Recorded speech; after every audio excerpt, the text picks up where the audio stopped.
Speak in German in the beginning, so you can take the headphones. Herzlich willkommen im Auswärtigen Amt. Wir werden eine kurze Pressekonferenz haben mit Eingangsstatements von Außenminister Wadephul und seinem nigerianischen Kollegen Außenminister Tuggar, gefolgt von einigen Fragen. Dear Yusuf, it's a great pleasure to have you once again here. You are the former ambassador of your country to Berlin. So this is your home city in a way. Welcome back. Meine sehr verehrten Damen und Herren, Europa und Afrika trennen gerade einmal 14 Kilometer in einer Welt, die immer stärker zusammenwächst und in einer Weltordnung, die zugleich immer stärker ausdifferenziert. Da brauchen wir einander. Nur so können wir die großen globalen Herausforderungen miteinander anpacken. In dieser Welt im Wandel, die ich gerade beschrieben habe, ist Nigeria für Deutschland ein Schlüsselpartner. Und nicht nur das. Nigeria ist ein echtes Schwergewicht, wirtschaftlich wie politisch, mit einer Führungsrolle weit über Westafrika hinaus. Nur 3 Tage, nachdem Nigeria am 1. Oktober 1960 die eigene Unabhängigkeit errungen hatte, hat Deutschland eine Botschaft eröffnet. In diesem Herbst feiern wir 65 Jahre diplomatische Beziehungen. Herzlichen Glückwunsch, lieber Yusuf. Wir wollen unsere Beziehungen vertiefen. Dafür haben wir vor fast 15 Jahren die sogenannte binationale Kommission etabliert. Das ist unser gemeinsames Format, um die Themen zu diskutieren, mit denen wir unsere Partnerschaft und Zukunft ausgestalten wollen. Ich denke dabei zunächst an unsere Wirtschaftskooperation und den Handel. Das Handelsvolumen ist zwischen unseren Ländern im vergangenen Jahr noch einmal kräftig gewachsen. Und dennoch ist unser Potenzial längst noch nicht ausgeschöpft. Deswegen ist es gut, dass Nigeria und Deutschland heute eine Reihe von Wirtschaftsabkommen unterzeichnen werden, von der Rohstofferschließung bis hin zur Pharmaindustrie und zur Erfassung biometrischer Daten. Davon werden auch Wachstumsimpulse ausgehen. Unser Ziel ist es, dass noch mehr deutsche Unternehmen in Nigeria ansässig werden. Auch wenn bereits fast 100 deutsche Unternehmen dort tätig sind, das ist ein guter Startpunkt. Ich kann deutsche Unternehmen deshalb nur ermutigen, den ersten Schritt nach Nigeria zu tun. Wir suchen weltweit auch Partner für Energie- und Rohstoffkooperation. In der deutsch-nigerianischen Energiepartnerschaft haben wir bereits wichtige erste Schritte hin zu einer engeren Zusammenarbeit unternommen. So etwa beim Ausbau des nigerianischen Stromnetzes. Und daher ist es uns ein Anliegen, diese Partnerschaft auch fortzusetzen. Gemeinsam haben wir beschlossen, uns künftig neben Energie auch bei Klimathemen eng auszutauschen. Nigeria hat sich zum Ziel gesetzt, seine Energieversorgung zu diversifizieren und die Nettoemissionen bis 2060 auf 0 zu reduzieren. Bei der Umsetzung dieses Energiewendeplans unterstützen wir Nigeria bereits heute. Und auch Sicherheit ist ein Thema, das wir heute intensiv besprochen haben. Nigeria grenzt im Norden unmittelbar an den Sahel. Wir haben ein gemeinsames Interesse, den Terrorismus und radikalen Islamismus, der uns auch in Europa weiterhin bedroht, zu bekämpfen. Seit Jahren leistet Nigeria Enormes bei der Bekämpfung des Terrorismus. Dadurch werden nicht nur die westafrikanischen Küstenstaaten geschützt, Nigeria leistet einen Beitrag zur globalen Sicherheit. Der tödliche Angriff letzte Woche in Kwara State zeigt, wie groß die Gefahr und die Herausforderung bleiben. Deshalb wollen wir auch in Fragen von Frieden, internationaler Sicherheit und Terrorbekämpfung noch enger zusammenarbeiten. Lieber Yusuf, 65 Jahre Beziehungen haben tiefe und enge Verbindungen zwischen unseren Ländern entstehen lassen. Es ist gut, dass wir diese Beziehungen systematisch weiter vertiefen. Dass die binationale Kommission nun schon zum 5. Mal seit ihrer Gründung tagt und Fachleute aus Deutschland und Nigeria zusammenbringt, zeigt, dass sich etwas tut. Und zwar nicht nur politisch, sondern auch in der Wirtschaft und in der Zivilgesellschaft. 65 Jahre Ehepaare in Deutschland würden jetzt die eiserne Hochzeit feiern. Wobei ich finde, dass der englische Begriff Blue Sapphire Hochzeit weit treffender beschreibt, welchen Reichtum uns diese Beziehung gegenseitig bringen und welches Potenzial unsere Beziehungen haben. Es ist gut, dass du heute hier in Berlin bist, damit wir die binationale Kommission gemeinsam leiten. Herzlichen Dank.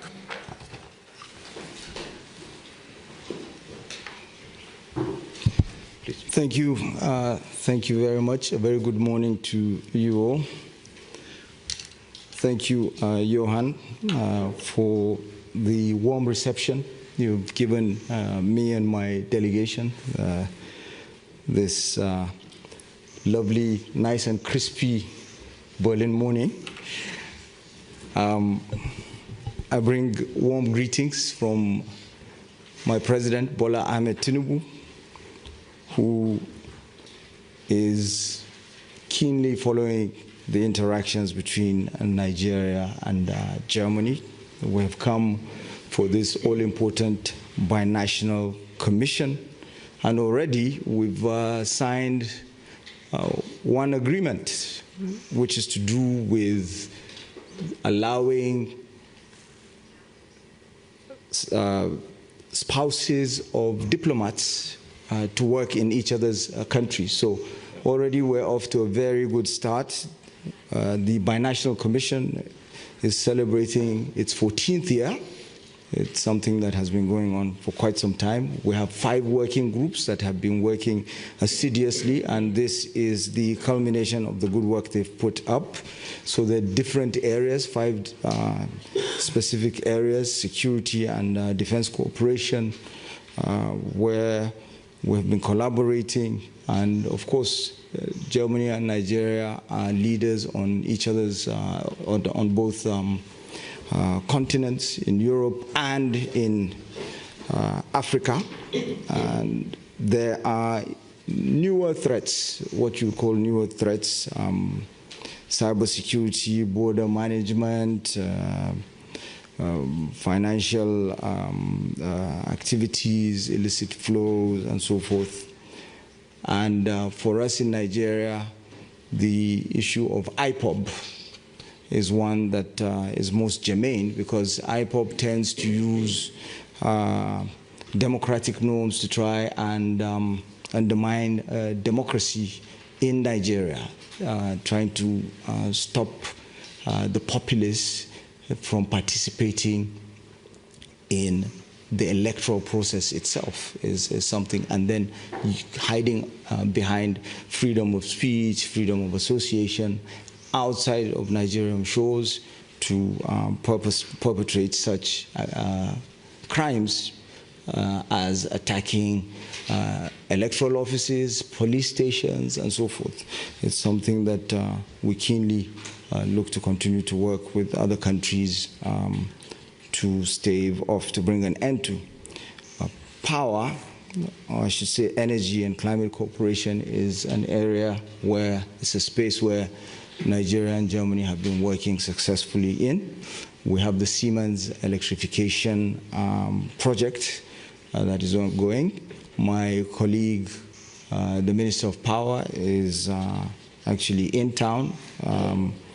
We're making very swift progress. It was slowed down by the COVID pandemic, but it's picking up speed again. And importantly, Germany has had a hydrogen office in Abuja, and we're happy to see that we're making progress on our own side in developing a national strategy on hydrogen with Germany's assistance. And this is very important for us, for the future, for energy, for global energy, and for us to be able to export green hydrogen down the line. So we're happy with that. Our economic relations, trade as at 2024 stood at about 3 billion euros. There's much, much more potential to do more. And the engagement we've had with Minister Wadephul this morning included discussions around working together on lithium, on copper, on what you would refer to as electro minerals. And we seek to make progress. This is an area where Germany is strong at, and Nigeria is a willing partner. It would create jobs for millions of Nigerians if done the right way. It has a multiplier effect. We add on 1 million graduates every year.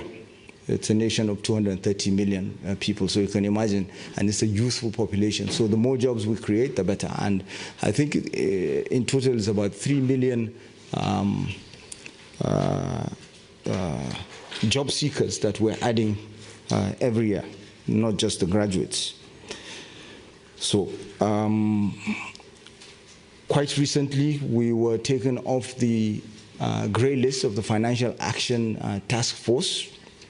It is a very encouraging development for potential investors in Nigeria, for the Mittelstands we've been trying to attract. And of course, we have a lot of German businesses that are already doing remarkable things. I talked about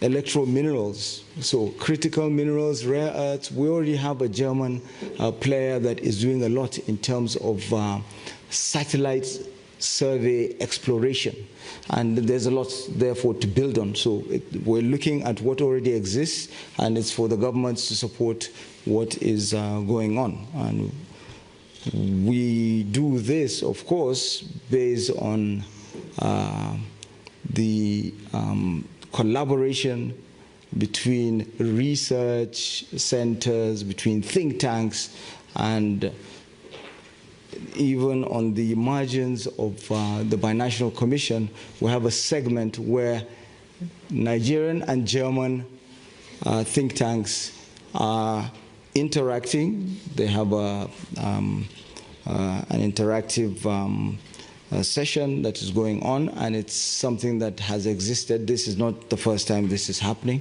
but it is off of the interactions of such researchers, such think tanks, that we would influence policy, meaningful policy for both countries. On regional and global issues, just as Minister Wadephul has mentioned, we work closely with each other. We are both for the reform of the United Nations Security Council. On the African side, we've got the Eswatini consensus, but Nigeria is advocating also for text-based negotiation, and it's something that Germany is also amenable to. So we hope to progress that. This is the 21st century. The structure that existed, that was designed for the 20th century, requires that reform. And we do have reciprocal support agreements between the two countries, where we agree to support each other's candidacies and candidatures on the global stage. We are both concerned about the situation in Sudan. We're all aware of what is going on currently in El Fasher, the humanitarian crisis, and it's something that we're both in agreement. We should work together with other countries to find a solution. It's being labeled the greatest humanitarian crisis in the world. And for us, there are as many as 8 million Sudanese of Nigerian extraction. So you can see the concern for us to ensure that this crisis is resolved as quickly as possible. And we do, of course, commend the Berlin process, which Germany is leading. And we feel that this is one of the viable solutions to ending this crisis. With regards to our partnership with Europe, as Germany is the major player in Europe, we continue to look forward to continued partnership. Europe is our largest trading partner, and therefore holds a special place. And we are looking to work further with Germany on the Global Gateway Initiative, on other ways of working towards Africa's development, integration of its markets, actualization of the African Continental Free Trade Area, which Nigeria is one of the leaders on. You can see what our financial institutions, our banks are doing to actualize the African Continental Free Trade Area. Thank you very much. Thank you very much. We got time for questions. The first question goes to Ms. Gerhäuser from Deutsche Welle. Thank you very much, Mr. Honorable Minister Tuggar. I would like to address a question to you. The world is listening what comes out of a US president, its menaces, its allegations, its threats. How do you react here in Berlin with a strong partner at your side? Well, I react by showing you what we have. I think the document that we came along with is what I want to show her. What we've done is we've articulated what our Constitution says about religious freedom, what our federal laws say about religious freedom, and, no, not this, it's inside, no. This, Nigeria's constitutional commitment to religious freedom and rule of law. All the answers are in there. And this is what guides us, and this is what shows that it's impossible for there to be a religious persecution that can be supported in any way, shape, or form by the government of Nigeria at any level, be it federal, be it regional, be it local. It's impossible. And our laws are there, and all the answers lie in this. And what we are trying to make the world understand is that we should not create another Sudan. Nigeria has a population of 230 billion souls. It's the largest democracy on the African continent. It's the largest country on the continent. We've seen what has happened with Sudan, with agitations for the partitioning of Sudan based on religion, based on tribal sentiments, and you can see the crisis. Even when the partitioning was done according to religion or according to tribe, we're today talking about how to resolve crisis, not only in Sudan, northern Sudan, but also in southern Sudan. So it's important. And who gets left behind to work towards resolving such problems? It's us. It's the African countries. It's countries like Nigeria that is a member of the African Union's Peace and Security Council. So this is what I have to say. I will share this copy with you. Thank you very much. Dankeschön. Die zweite Frage stellt Jörg Blank von der dpa. Ja, guten Tag. Herr Außenminister, erlauben Sie bitte eine Frage zu einem Thema, das viele Leute in Deutschland interessiert. Gestern Abend hat sich der Kanzler zur Syrienpolitik, der Asylpolitik geäußert. Es entsteht der Eindruck, als wenn der Kanzler Ihre Asylpolitik zu Syrien korrigiert hat. Sieht so Außenpolitik aus einem Guss aus? Und haben Sie noch den Rückhalt des Kanzlers? Und wenn Sie erlauben, in Ihrer Israel-Reise haben Sie gesagt, Sie werden die Reisehinweise zu Israel entschärfen. Wird das diese Woche noch passieren? Besten Dank. Ja, ich beginne mit dem zweiten. Das wird geschehen. Ich hatte ja schon in der Tat in Israel selber nach dem Gespräch mit dem Kollegen Gideon Saar gesagt, dass ich mir diese Thematik noch einmal anschauen möchte. Das haben wir gemeinsam mit den Fachleuten hier gemacht. Wir haben ein gutes Bild von der Lage vor Ort und wir sehen, die Situation hat sich spürbar stabilisiert. Mein Vertrauen in den Friedensprozess ist insgesamt gewachsen, sodass ich zu der Einschätzung gekommen bin, dass wir unsere Einschätzung zur Sicherheitslage in Israel nun in der Tat anpassen können und dass wir die bislang geltende Teilreisewarnung nun aufheben. Damit leisten wir auch einen Beitrag dazu, dass der Austausch zwischen Israel und Deutschland wieder mehr wird, besser wird. Dem israelischen Kollegen war es ja insbesondere auch darum zu tun, zwischen jungen Menschen den Austausch wieder zu beleben. Und ich denke, das sollte auch geschehen. Alle Einzelheiten finden Sie bei uns entsprechend auch online in allen Services. Syrien.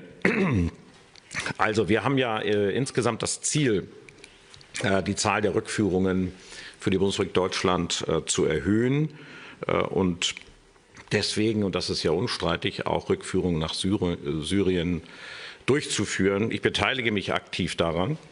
Genauso schon wie bei Afghanistan. Wir machen das vorrangig mit Straftätern und Gefährdern.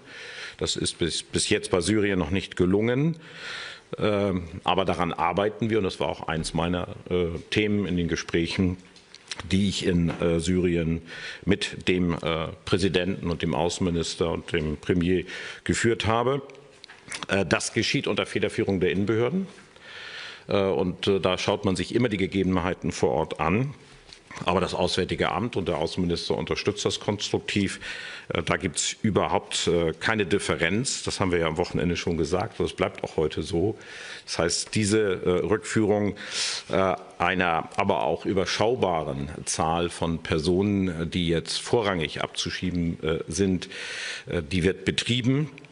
Und ich denke, dass sie auch recht bald erfolgreich werden kann. Darüber hinaus arbeiten wir daran mit Hochdruck, dass eine größere Zahl von Syrerinnen und Syrern auch zurückkehrt. Und darüber habe ich in einem völlig verwüsteten Stadtteil gesprochen.